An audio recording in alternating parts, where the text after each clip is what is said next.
The video you're about to watch was entirely recorded on an iPhone SE2, except for the unboxing. All photo and video comparisons shown later in this video are unedited and unaltered and are in their original state. Enjoy!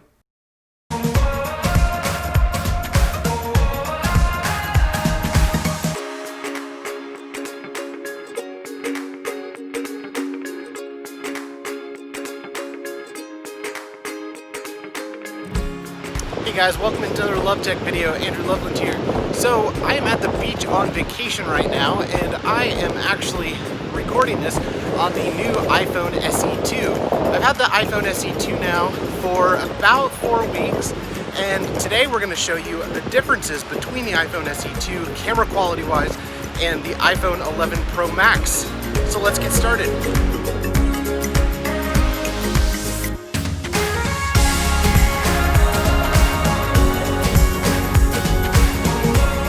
So for the past few weeks, I've actually been on vacation. I've actually taken 2 beach trips, and I feel like I've gotten a really good comparison or good test-based set of photos and videos that I want to share with you guys today between the differences, that is, of the iPhone SE2 and the iPhone 11 Pro Max.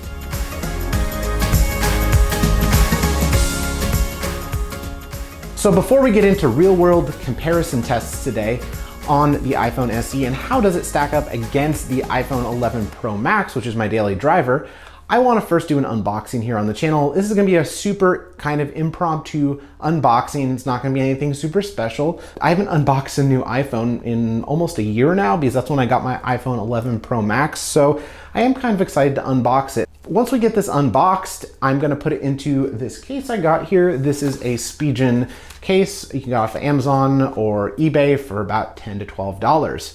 After we finish the unboxing on the channel here today, I'm actually headed out on vacation. Yeah, crazy, right? The world that we live in now, and with everything going on, it's been really difficult to get out of the house, and I'm really looking forward to going on vacation.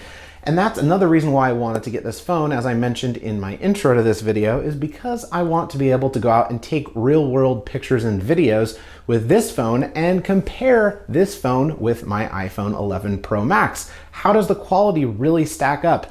I am an avid photographer, and I really want to do a really good side-by-side comparison of these two phones, photography and videography wise.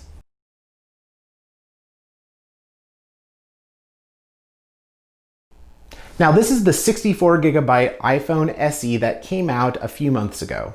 The internals on this are very similar to the iPhone 11's.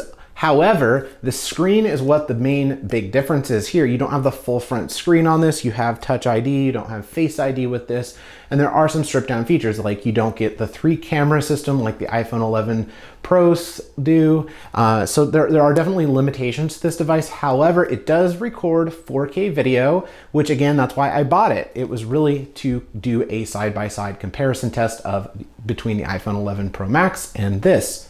So let's open this up and get it into the case.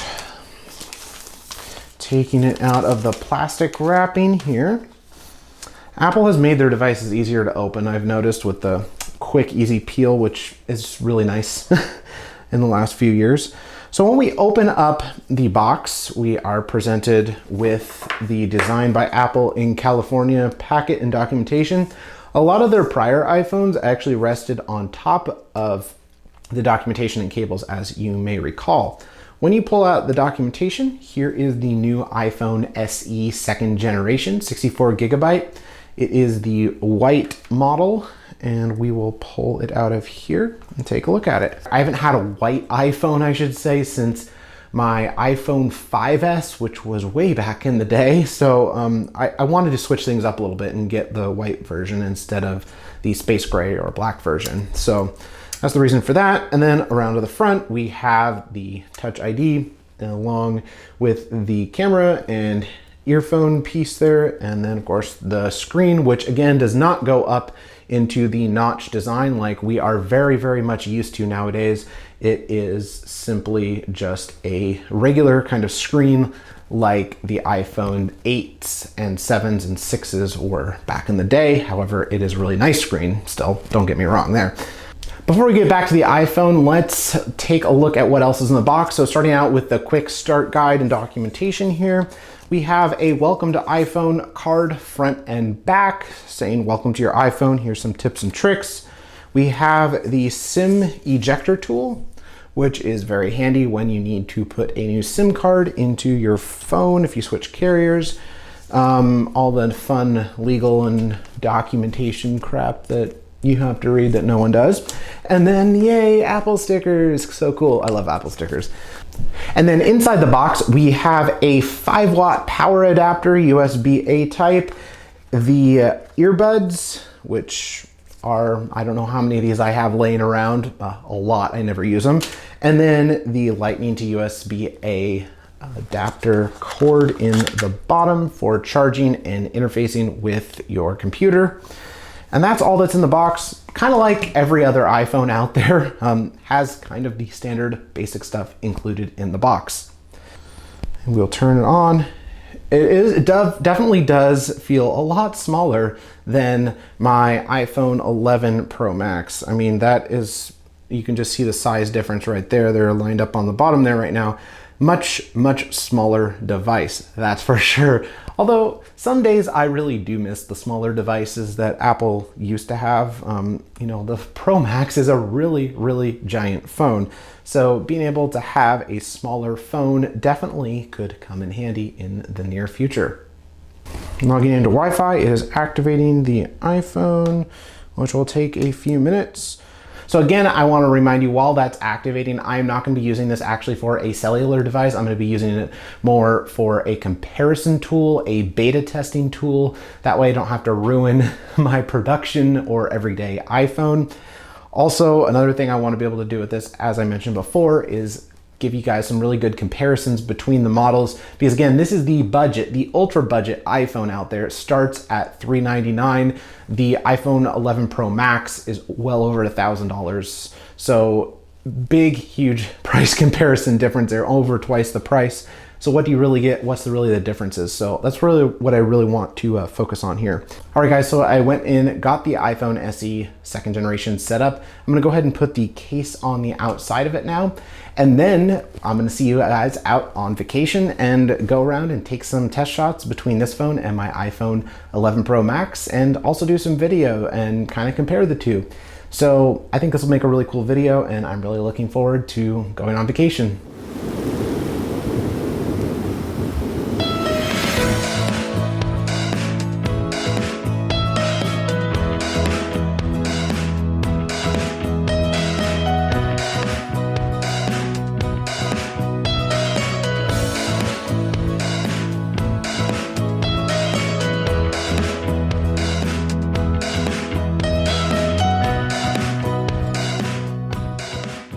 Let's first start off by talking about the differences between the rear-facing cameras on the iPhone 11 Pro Max and the iPhone SE2.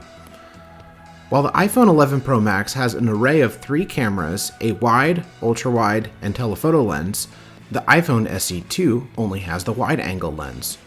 Both the iPhone 11 Pro and Pro Max, along with the iPhone SE2, include the 12 megapixel wide sensor. Sporting a f1.8 aperture lens, along with night mode and auto adjustment, these two cameras both take great pictures. While the iPhone SE2 includes optical image stabilization, there is a dual mode on the iPhone 11 Pro and Pro Max, which makes this camera slightly better. Taking a look at the digital zoom on the iPhone 11 Pro Max, this comes in at 10x digital zoom, while the iPhone SE2 only has 5x digital zoom. Both also include True Tone Flash and Portrait mode on the rear-facing camera. Let's talk a little bit about the video quality on the rear-facing cameras on both of these devices. Both devices support native 4K recording at 24, 30, and 60 frames per second, along with 30 and 60 frame per second video recordings at 1080p. Both devices also include optical image stabilization, and as mentioned above, the digital zoom definitely varies between these two models, even when you're recording video. The iPhone 11 Pro and Pro Max have 6x digital zoom, while the iPhone SE2 only has 3x digital zoom. The iPhone 11 Pro and Pro Max also include something called audio zoom, while the iPhone SE2 lacks this feature. Both cameras are comparable when it comes to recording slow motion videos at 1080p at either 120 or 240 frames per second. Both also include time-lapse video capabilities and stereo recording. Now we're done talking about the rear-facing cameras on both of these devices, let's talk about the front-facing cameras. While the iPhone 11 Pro and Pro Max include a true depth camera, the iPhone SE2 only has a FaceTime HD camera. While the iPhone 11 Pro and Pro Max take 12 megapixel front-facing photos, the iPhone SE2 definitely lacks in this area because it only takes 7 megapixel front-facing photos. Both models include an f2.2 aperture with portrait mode and portrait lighting along with video stabilization. The iPhone 11 Pro and Pro Max record 4K video at 24, 30, and 60 frames per second. The iPhone 11 Pro and Pro Max also record 1080p video at 30 and 60 frames per second. A lacking feature on the iPhone SE2 is this front-facing camera when it comes to video recording because it can only record 1080p at 30 frames per second, and also lacks slow motion video recording capabilities that the iPhone 11 Pro and Pro Max have at 1080p at 120 frames per second. Additionally, the iPhone SE2 also lacks Animoji and Memoji support. Now that we've done a comparison on the cameras for the iPhone 11 Pro and Pro Max versus the iPhone SE2, let's show you some example photos that I took on vacation comparing the differences between these two cameras.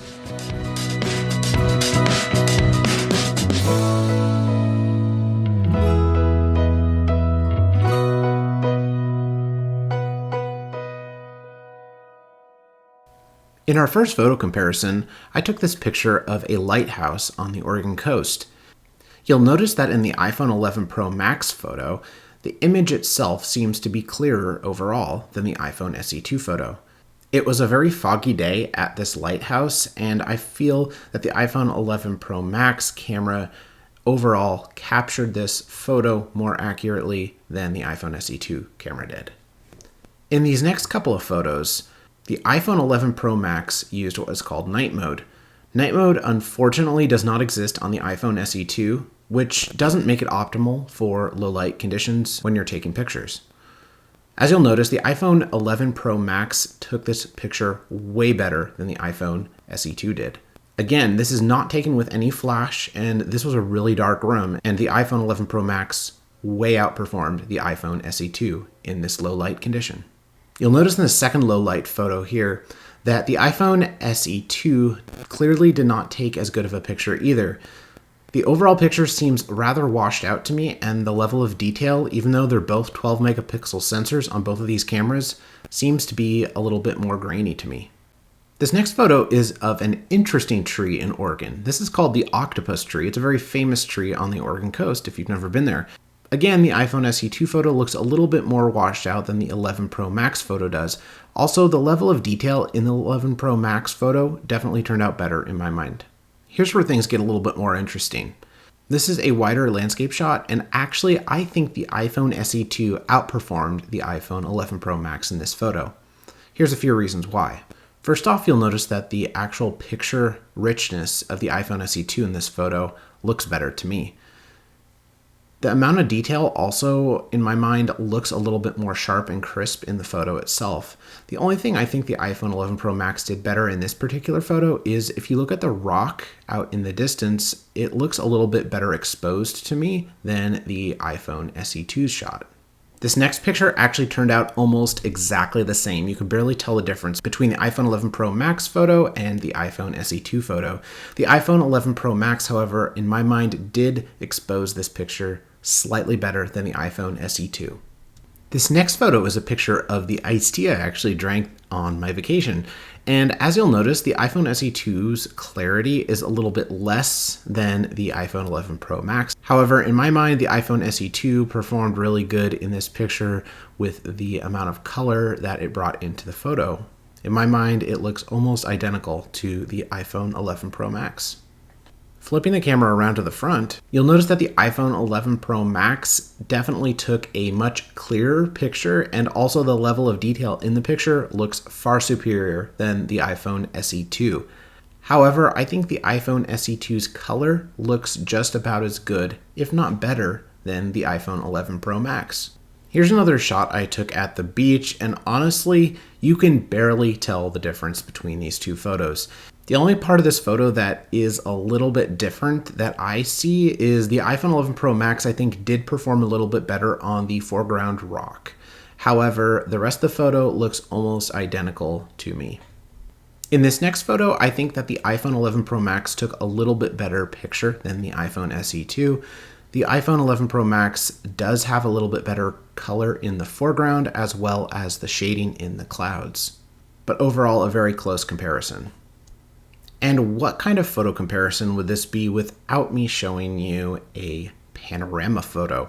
Taking a look at the iPhone SE2, which is on the bottom, and the iPhone 11 Pro Max, you'll notice that these photos are again almost identical in quality and clarity. The iPhone 11 Pro Max again does have a little bit more of a blue tinge to it, while the iPhone SE2 has a little bit more of a yellow tinge to it. Now we're done with the photo comparisons on the iPhone 11 Pro Max and the iPhone SE2. Now it's time for some video footage I took out at the beach. Now this is shot on both phones at 4K at 30 frames per second. You'll notice that again the iPhone SE2 has a little bit warmer hue to it, while the iPhone 11 Pro Max has a little bit colder or more natural feeling to all of the video content you're going to see here.